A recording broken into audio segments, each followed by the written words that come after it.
Hey, how's it going, everybody? Welcome back to the channel. And so we got a little bit of a rant to kind of discuss, and I don't know what it is. I guess today it's all about ranting. It's all about, just what's going on in the tech space and just putting my 2 cents in. And at the same time, I guess touching nerves. So if you guys could do me a solid before we get started, smash the like button. It only takes a second, and it definitely helps out the channel, as well as if you just subscribe, turning on bell notifications so you don't miss a video upload or when I go live. So today in the mobile tech space, and it has been this way for the last couple of years, with at least one of the battlefronts, right? When we kind of just think about mobile tech, smartphones, and everyone has their preferences. There's people that rock with Pixel, there's people that rock with iPhone, there's people that rock with OnePlus, there's people that rock with Motorola. Even though our selections have gotten smaller, they still rock with them. But the battlefronts with all these devices really, in the last couple of years, have really been kind of primarily focused on photography, right? It's almost laughable in a sense where it's like we're comparing devices by like the cameras that they have and the photo qualities that they take, and then we go and we take the social media and we're like, oh yeah, this is why all of you should get this phone that I feel like that I want to get because the photography on it is just good, right? At some point in time, I have to even say that I'm guilty of that too. But when you kind of sit back and just start to elaborate on all of this, and you're like, okay, that's such a weird battlefront for people to really just kind of say what is a good phone and what is not a good phone.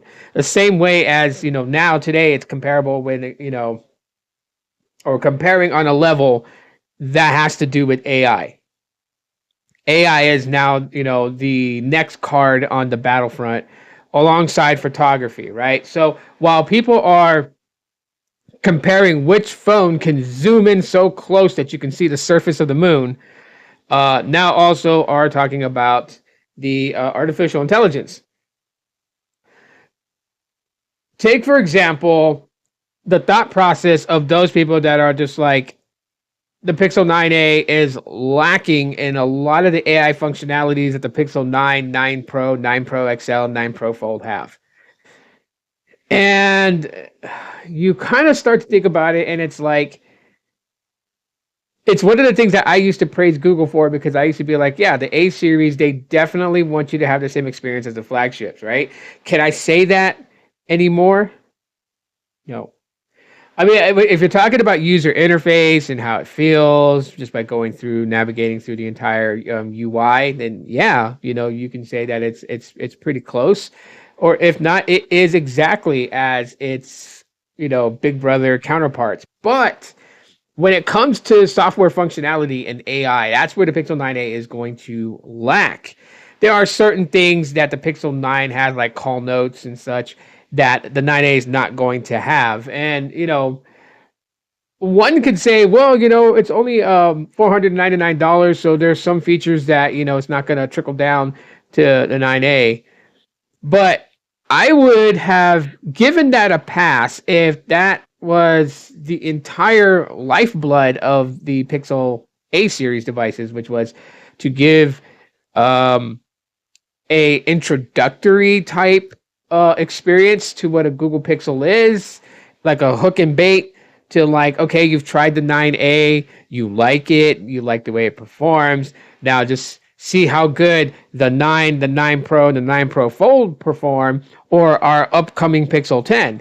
But I've never really looked at Google marketing the A series that way. I've never really seen them really kind of use the A series devices to position those who are curious about a Google Pixel to say, yeah, here, get this. This is cheaper, and it'll give you an introductory experience to what you can get if you went all in on our flagships. Usually that's what mid-range devices kind of like are in there for, right? I mean, besides the fact that, they're more affordable, because not everybody's balling out of control, making 7 figures annually. They want that share of the market. And so with the battlefronts that I'm referring to, because of all this mid-range talk and all these things with smartphones, flagships to mid-range to very low-end budget, It's always primarily focused on photography and now AI. And the 9A is going to lack that, and so people are going to be a little frustrated about that. And I see why. The iPhone 16e is going to lack that. I can see why people are upset with that. You know, um, but they're not. Today's smartphones are not really battled on what they can do and how well they perform. I mean, I hear YouTube videos that discuss tech talk about performance, but I can hear it in the person's tone that that's not where they're grading the phone on. They'll talk about performance, they'll make mention of the user interface, they'll make mention of the user experience with the user interface to some degree.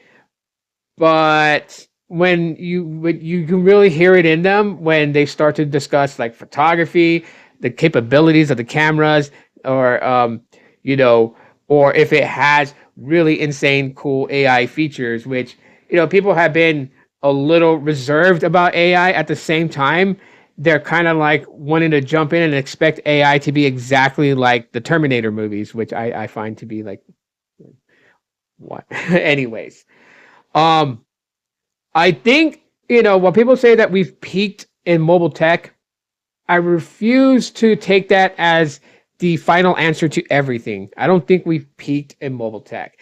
I think right now that they're just trying to find a new angle to approach mobile technology.